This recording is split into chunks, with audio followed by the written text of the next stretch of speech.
బెండకాయ వేపుడు చేద్దాం అనుకుంటున్నా. అందుకే పల్లీలు ఇంకా కరివేపాకు గోలిస్తున్నా. పక్కన టమాటా పప్పు అవుతుంది. కట్ చేసుకున్న బెండకాయలు, పప్పు రెడీ.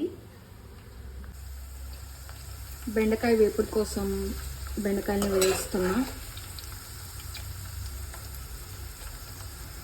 పల్లీలు కరివేపాకు ముందే వేయించి పెట్టుకున్నా.